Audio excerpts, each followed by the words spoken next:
Today, on episode 25 of the Fit Stoic podcast, Excellence Through Exercise, we're going to explore why we need a practice to become a more excellent human being, and why I believe exercise is an ideal practice.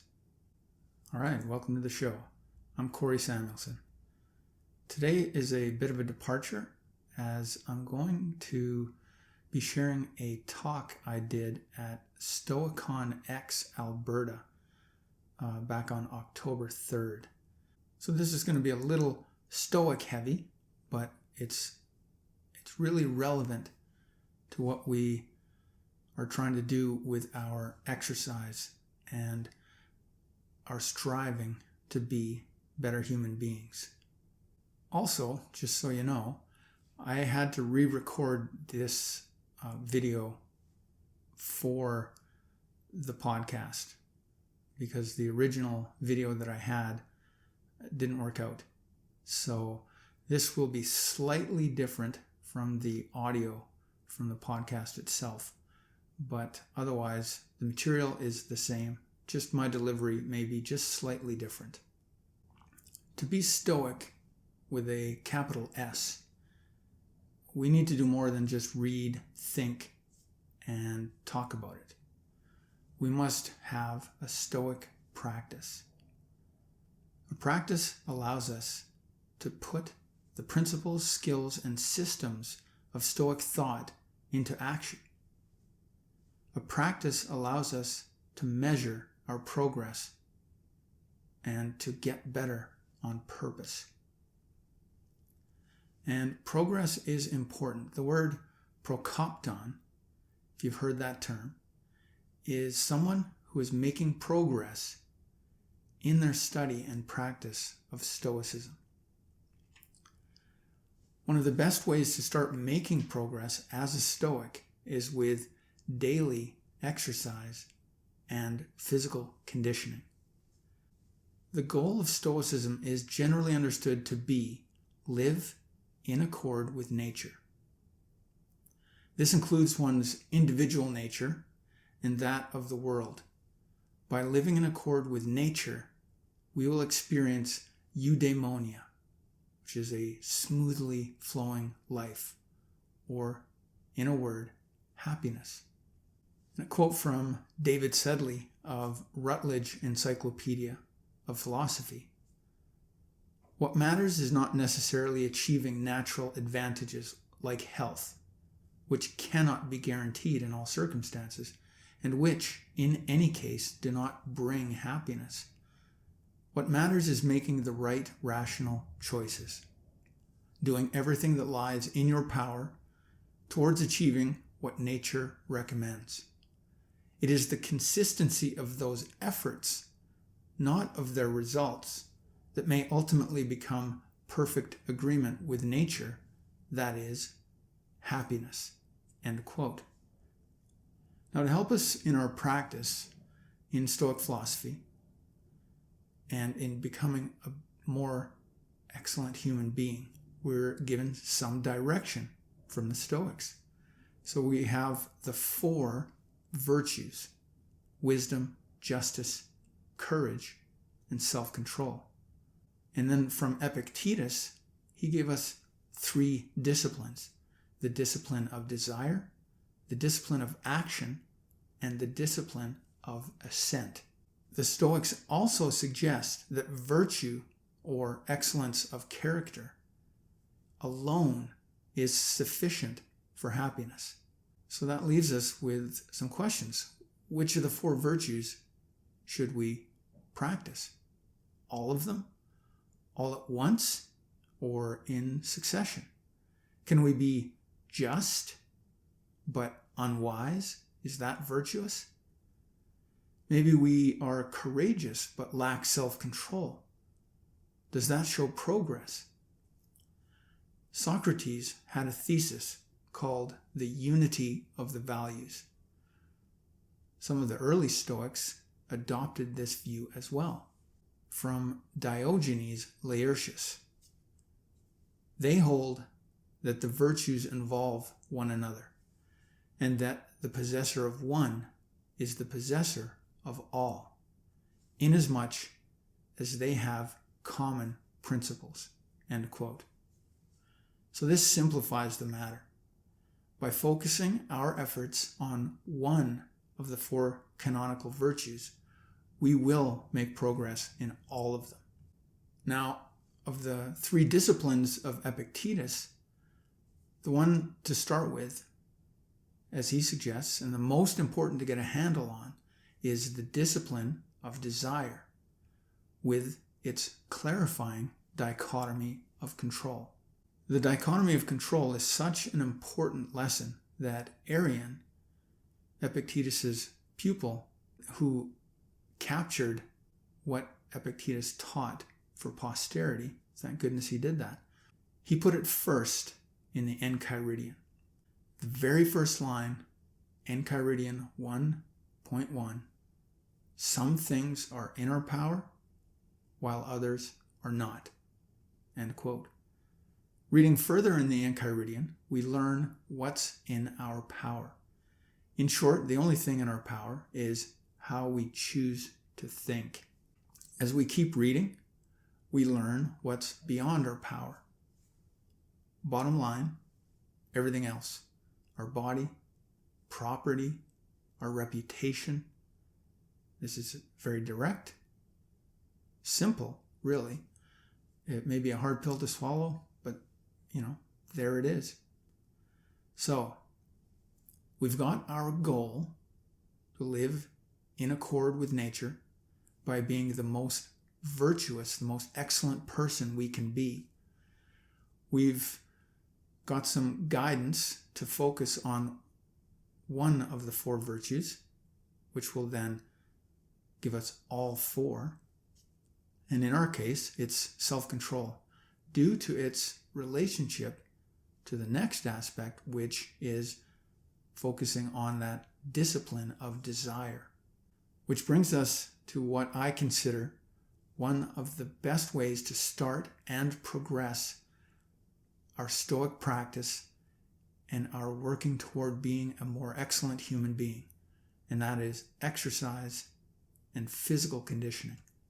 The relationship with our body is the most intimate relationship we will ever have. From the day we're born, we are learning how to move and live within our body. It feels like we control it. We want to move an arm, we'll say, and it moves. If we want to stand, we stand. If we want to sit, we sit. Barring any organic issues, it works with near 100% consistency. This control, however, is an illusion. Remember, the body is listed first in what is beyond our power in the Enchiridion. Now, if that's the case, what makes exercise, a decidedly physical pursuit, such an excellent context for our Stoic practice? When done well, it creates a virtuous cycle for the practitioner. It's a context within which we can strengthen our self-control.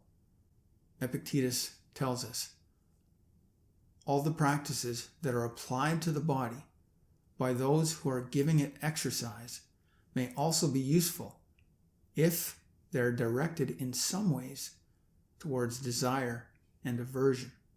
End quote. Even though we can't control the body, we can influence its condition. And when we train our mind as we condition our body, the body helps us to make more virtuous, more excellent choices. Through exercise, we get the blood pumping. We breathe deeper. We challenge our coordination and balance and timing. We stimulate our brains through movement. We need to move well to think well. Again, from Epictetus. Whenever you're struck by a difficulty, remember that God, like a trainer in the gymnasium, has matched you against a tough young opponent. For what purpose, someone asks. So that you may become an Olympic victor. And that is something that can't be achieved without sweat. End quote. I like to think this isn't the sweat of fear or anxiety. It's the sweat of hard effort and physical exertion.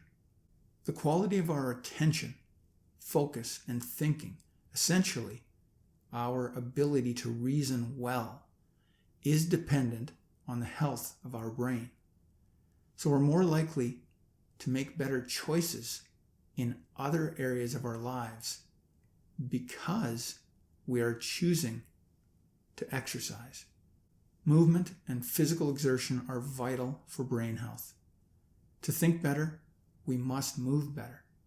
With a healthier brain, we can reason better. We can focus to a higher degree. Our mood is improved. Also, for those of us getting up in years, daily exercise is the most important factor in mitigating cognitive decline due to aging. Another important factor in developing our health and fitness is our eating. Depending on how we organize our exercise, we'll likely have more opportunity to practice our virtuous self-control when it comes to food. Musonius Rufus, who was the teacher of Epictetus, on the subject of food, he used to speak frequently and very emphatically too, as a question of no small significance, nor leading to unimportant consequences. Indeed, he believed that the beginning and foundation of temperance lay in self-control in eating and drinking. End quote. Now, health, like wealth and reputation, is a preferred indifferent. It's not up to us. These are things we prefer, but we can't merely choose them like we can choose the way we think or our attitude or our motivation. Epictetus had this to say: is health a good and illness an evil? No. Health is a good when put to right use, and bad when put to bad use. End quote. So, although vitality and functionality are fantastic benefits of physical exercise and eating healthy food, what's the real purpose of our training, of our physical conditioning as Stoics? Epictetus, again, the material that a good and virtuous person works upon is his own ruling center. I'm just going to interject briefly. The Stoics and many of the ancient philosophers would focus their attention on men and young boys because that was generally the way society worked back then. But even that far back, over 2,000 years ago, the Stoics were some of the first philosophers to suggest that it doesn't matter what your gender, anyone can become a more excellent human being through the study and practice of philosophy. Okay, with that aside, back to it.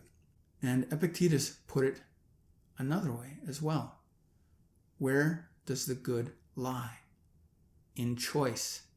Where does the bad lie? In choice. What we're really training is our ruling center, our proeresis, our faculty of choice. Choice comes in two varieties. The way I put it, I call them thinking choice and enacted choice. So thinking choice is the precursor to enacted choice. Let's say, for example, that I've decided that tomorrow morning I'm going to get up at 5:30. What I've done so far is think about that. But until I've actually gotten up at 5:30 tomorrow morning, I haven't really chosen anything. I've thought about it, I've imagined it, but it hasn't happened yet. So the physical follow-through is the choice. That's the way I put it. This is the beauty of physical exercise as a practice. It's plain to see when we are choosing to exercise, when we're choosing to get to bed on time, when we're choosing to get up on time, when we're choosing to eat the apple and not the donut. Musonius Rufus. Theory, which teaches how one should act, is related to application and comes first, since it is not possible to do anything really well unless its practical execution be in harmony with theory. In effectiveness, however, practice takes precedence over theory as being more influential in leading men to action. You can consider thinking choice as the theory and enacted choice as the practice. As Stoics, we need to emphasize our enacted choice, or you can think of it another way, the embodiment of that choice. Now, aside from the health benefits for the brain and the body, why else is physical exercise such an ideal starting point for our practice? To train our faculty of choice, we need a context within which to practice. In the beginning, our entire life as a context is too large. It's too complicated and too overwhelming, providing too many and too varied a supply of opportunities for practice. With no system in place, our practice is haphazard and chaotic. It's difficult to be aware of our progress or our lack of progress. In other words, we can't focus on every behavior we have, and we can't leave our progress up to chance. We must focus on something manageable. As we become more practiced and our experience grows, we'll be able to expand our effort and our scope of practice. But in the beginning, we'll have our hands full with a few simple behaviors to start, stop, or modify. Best to focus on an ideal context, one that is always at hand. There is no need to wait for an opportunity to practice. It provides feedback we can easily measure, so there's no vague or subjective evaluations. It provides feedback across the time spectrum, from instantly to the long term. And most importantly, from a Stoic perspective, it strengthens our virtuous self-control. Stoicism itself is a practice, and virtue, human excellence, is the goal. Exercise is a practice, and fitness or physical excellence is the goal. Here's a quote from Socrates that sums this up beautifully. "For in everything that men do, the body is useful, and in all uses of the body, it is of great importance to be in as high a state of physical efficiency as possible. Why, even in the process of thinking, in which the use of the body seems to be reduced to a minimum, it is a matter of common knowledge that grave mistakes may often be traced to bad health. And because the body is in a bad condition, loss of memory, depression, discontent, insanity often assail the mind so violently as to drive whatever knowledge it contains clean out of it." End quote. So when we merge the mental and the physical, training the mind as we condition the body, we have an ideal practice. Musonius Rufus says, "Now, there are two kinds of training.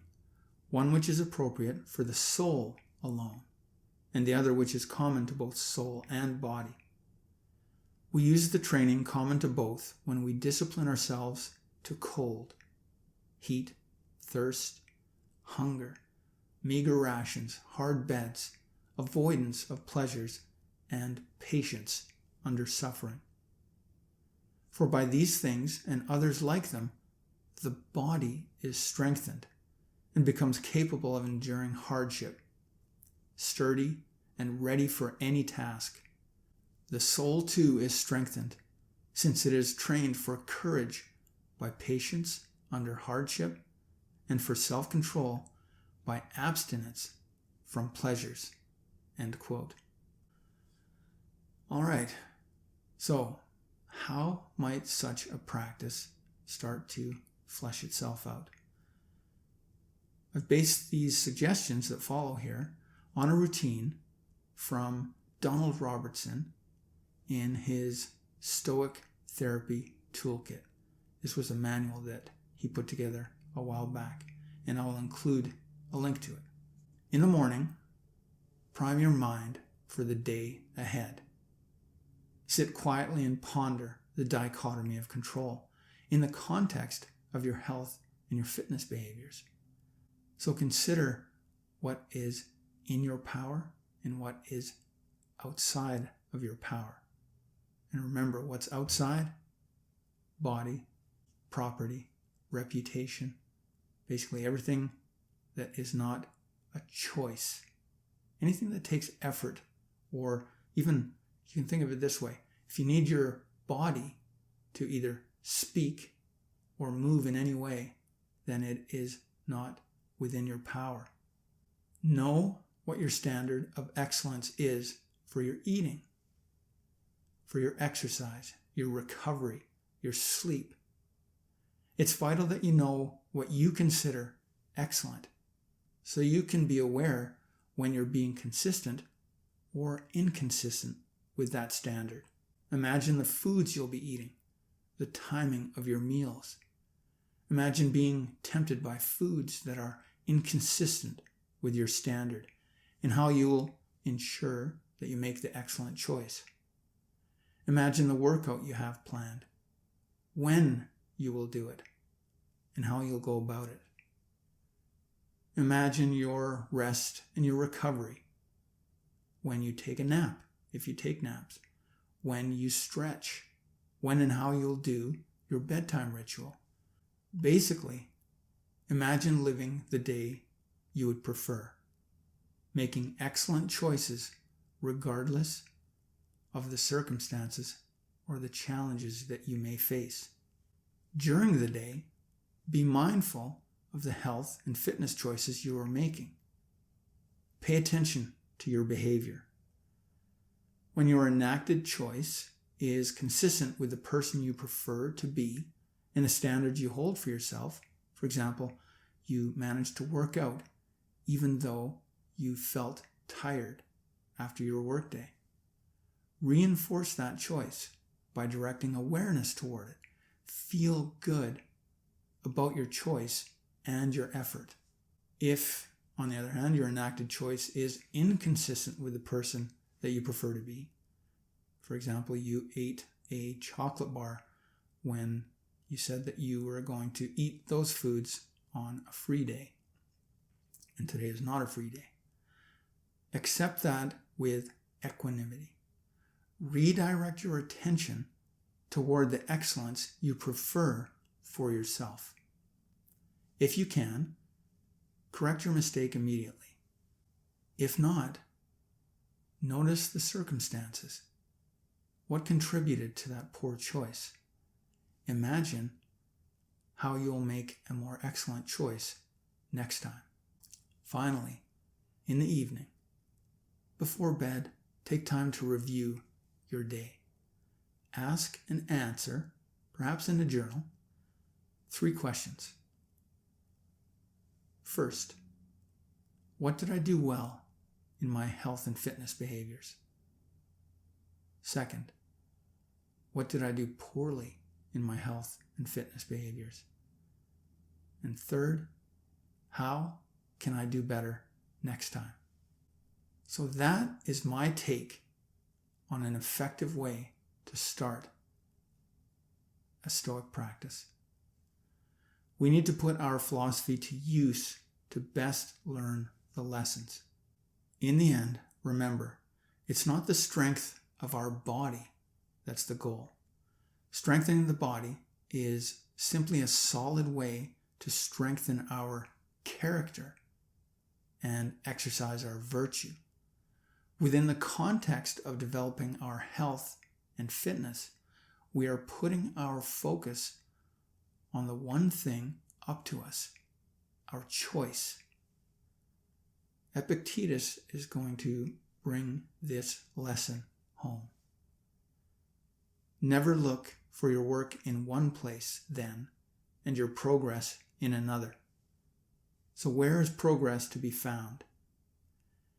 If any of you turns away from external things to concentrate his efforts on his own power of choice, and if, finally, when he gets up in the morning, he holds in mind what he has learned and keeps true to it, putting his principles into action, this, then, is the person who is truly making progress.